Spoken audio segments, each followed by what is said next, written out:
My name is Sam Sue. This episode is called God and Mammon, which is a word that I learned today. So, Chris, please take it away. What is the word mammon, and what is our episode about today? Well, mammon refers to money. It's in the King James Bible.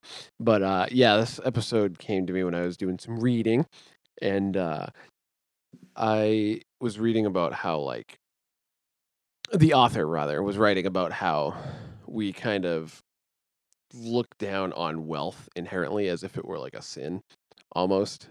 And he mentioned how, like, certain people in the Bible were very wealthy, like Abraham and Solomon and others, and how they were, like, that's who, like, God established his covenant with Abraham, despite him being wealthy, and, like, Job received all these riches and everything when he was at the end of his whole saga, and how, like, due to all the criticisms of money, and how Jesus himself says, or Paul actually rather says, the love of money is the root of all evil, and so we kind of take that as, like, money is inherently bad, and, like, inherently sinful.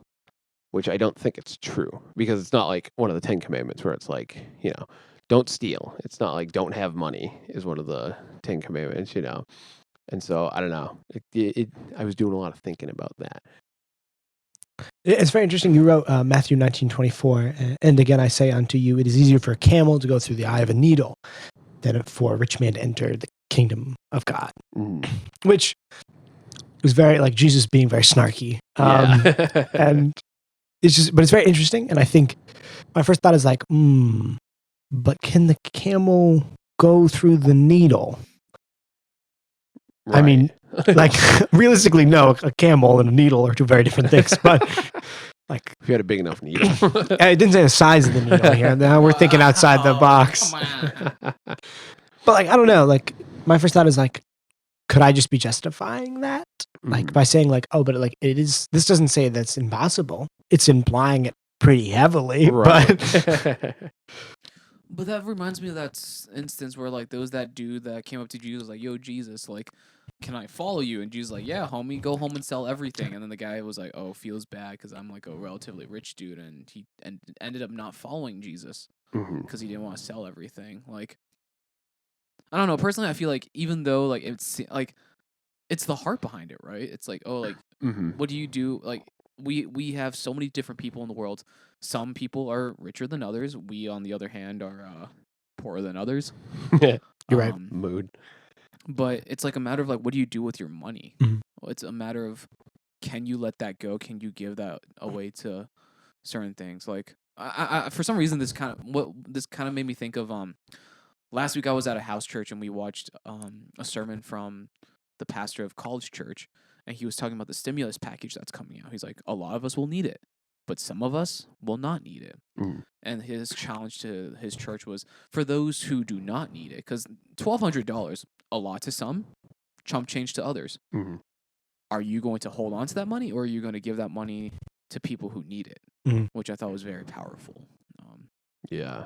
And that's the thing, too, is, like, I also put down Matthew 25, the parable of the talents, where, like, there's the servant who's, like, he uses the money wisely that he was entrusted with, and then he's, like, entrusted with more after that. And it's like, why would God not provide money to somebody who knows that person's going to be faithful with their money?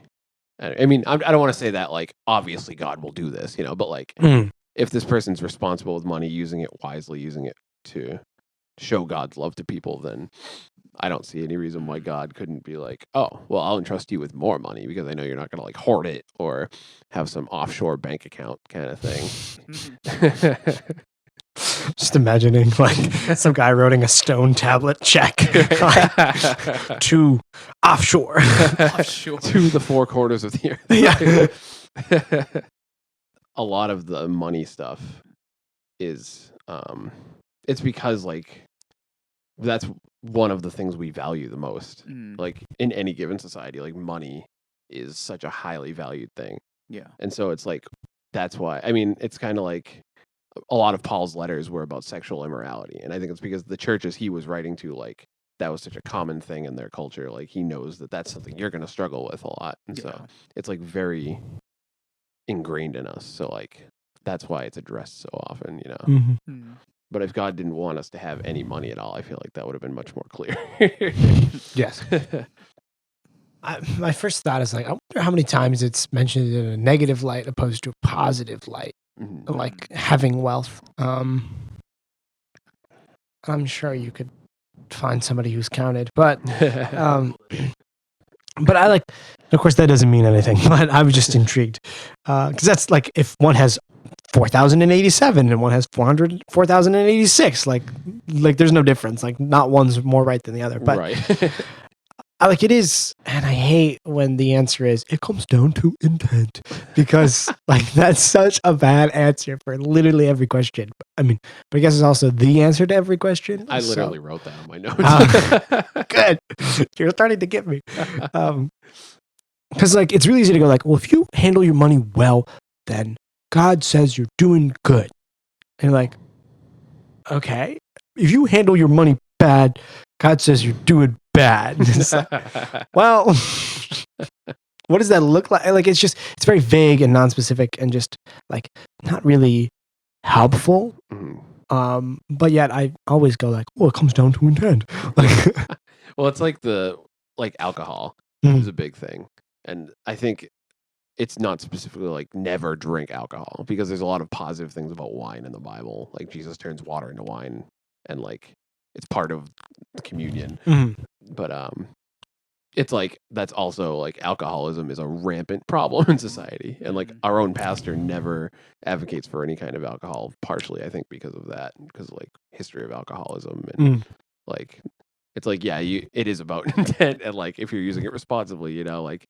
Because wine is supposed to be, or I guess alcohol, I'm thinking Bible words, but like it's supposed to be like a gift, but you can abuse it just like money, like.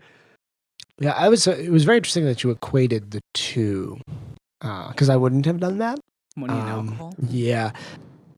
I mean, yes, I agree. It's just I was taken aback by by you equating the two. Yeah, and that is admittedly a little bit of a weird parallel. It was just the first thing that came to my mind. Yeah, I don't think it's bad per se. I just think it's not one that I would have drawn. Yeah.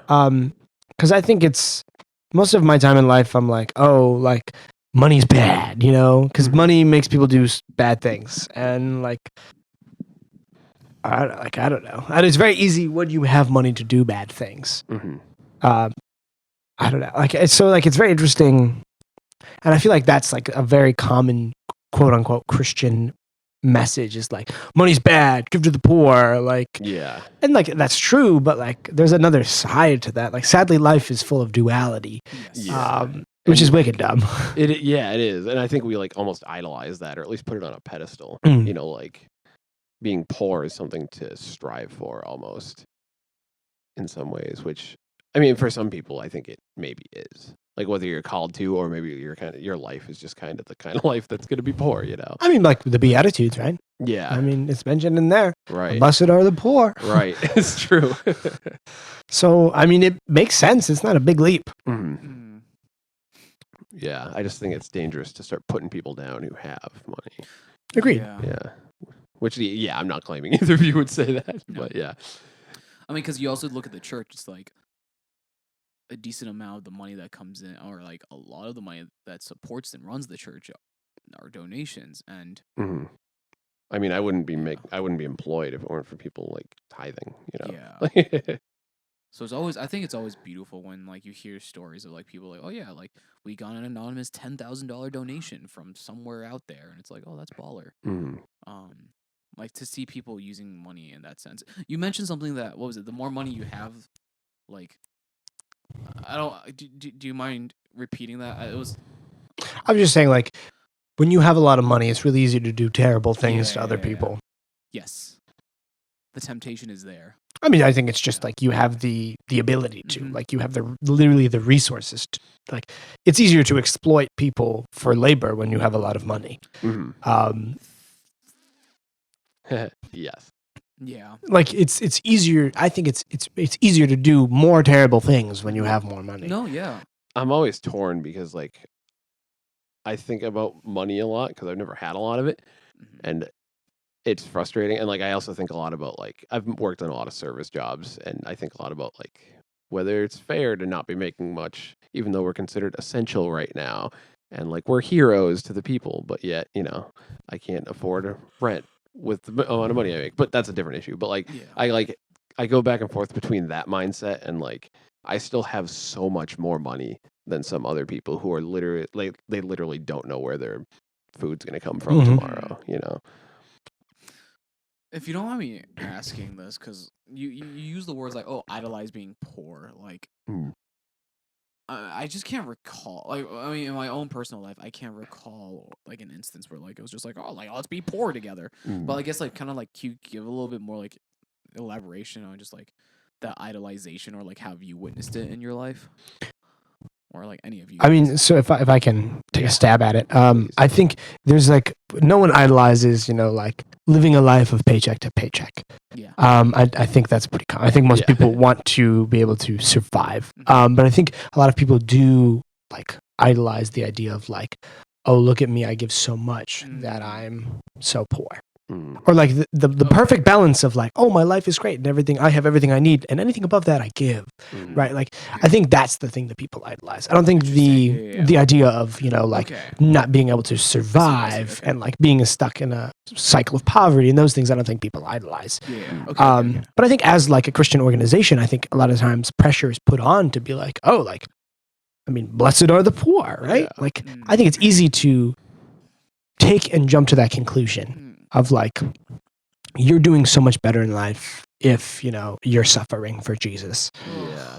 And like I guess I was thinking of it partially because like I can't count the number of times where I've like just expressed to somebody that I wish I had more money and could like make ends meet easier and like maybe just feel stable. And I get a lecture about how Jesus God will provide. Yeah, like Jesus is poor and like God will provide, and like I know all these things. It's not like I want to be Jeff Bezos. I knew you were gonna go there. Did you? Yeah, that's the only name I can think of. But like I'm not. I just feel like it gets interpreted as soon as I start saying I have a desire for money. It's and like, why aren't you like humbling yourself and wishing you were poor? It's like it's not what I mean. I think you know that. Like humble yourself. Yeah, it's almost just like a vibe check. Like I don't know. Vibe check indeed. Yeah. And it's like someone who like is very fascinated by the concept of money, which I mean that in a lot of different ways. But like I don't know, like my whole life is gonna, well, I guess everyone's lives revolve around money, but like my professional life is going to involve a lot of dollars and cents, and understanding them and making ends meet and those kind of things. So like I find it super interesting, and like economics, I'm one person who likes to think about that kind of stuff. But like I don't know. It doesn't make sense. Like, I get frustrated when people go like clearly you're alive, Chris. You are. Thank you. Surviving. But then you go like, yeah, like honestly, like I could, lose a little. Like I don't have a job right now, and like I'm not super stressed out about it. But like those are the moments where people are like, oh, like it'll be okay. Like God will provide, and I was like, okay, so like I get that, I know that, but like that doesn't mean I'm not, like, oh, I have to like. This could continue on for a couple more months. Like, I don't know, like I have to pay rent. I have to do these things. So like, I feel like people sometimes rob you of like the ability to just be like, oh, like this is bad. Like, right. People are like, oh, don't stress about it. Like, it's fine. Like you don't even need that. Don't worry about it. And like, I don't know. It's just, that bothers me when people say that. It's like a lack of awareness of like your own experience. Like, what was it? I always talk when people talk about pain. I always try to stress the fact that the way you experience pain is always going to be different from another person. You will never truly understand the depth of pain another person understands. You might be able to relate. You might be able to like kind of like draw comparisons to your own experiences, but you will never truly understand in that sense. And I think like especially when people are saying, "Oh yeah, like I'll be fine," blah blah blah. Like to a certain degree, yes, like to be reminded that one should have faith, but then also. Maybe that's just because I'm like the type of guy who's like, oh yeah, it's okay. Like life sucks, but it's like, it does suck, right? Like, acknowledge it and just say like, I'm sorry. Like, what else? What more can you do? Like, your words aren't like another person's words aren't gonna inspire you to be like, yeah, you're right. My life's gonna be okay. Like, whoop-de-doo. Like, I don't know. Yeah, like the Book of Lamentations was literally probably written by a prophet. Like people think it was written by Jeremiah, and like he's literally a prophet of God, and he's like. Devastated about Israel, It's like if somebody who's that connected to God can still be upset and express it, like, Demonization, I think rightfully so, of money. mm-hmm. And And you've seen what people do with it. That's why, yeah. Oh, yeah. I mean, like there's more examples of terrible people doing things with a lot of money opposed to people doing good things with a lot of money. Oh, absolutely. Which, I mean, like, we're terrible people. But, like, I don't know. It's also a resource. Like, I can't think of any other resource that is demonized as heavily. I don't know if this statement is true. This is Thus Thinketh Tyler. Thus thinketh Tyler. Continue. As money. Like, I can't think of anything else that is given, right? That is like, having too much of that is bad. Mm-hmm. Like, to as a heavy extent as money. Mm-hmm. And like, this could be taken as like, oh, Tyler, you're going to be wealthy in your life, and you want to. I'm not going to be, but like, you're just seeking justification. But like, I think it's nothing else that I can think of right now where people be like, oh, you have too much of that, therefore it's bad. Right. I mean, there's like a balance to things, right? Like, I think if you have too much, but there's no such thing as like too much faith, right? Mm-hmm. I mean, well, I take that back. There's a level of like, you could have so much faith, in air quotes, that you just rely hands off, and you just say like, oh, I just become like, you just take your hands off the wheel, right? And like, okay, like have faith, but you need to participate. Yeah. And so I guess there is some other things that are, negative in those extremes, but it's very interesting that money is chosen to be that heavily demonized because it is a resource. It is given. It is to be used for good, right? As is everything. I don't know. It's just a very interesting take. I think it's easy to point fingers at systems and all these things when really like it's people's hearts that are in the wrong place. Yeah. I mean, clearly you could point and be like, oh, this world would be great if people were good. And you're like, okay, that's true. But sadly, that's not how life works. Yeah. I mean, I think we are in a very money-centered world.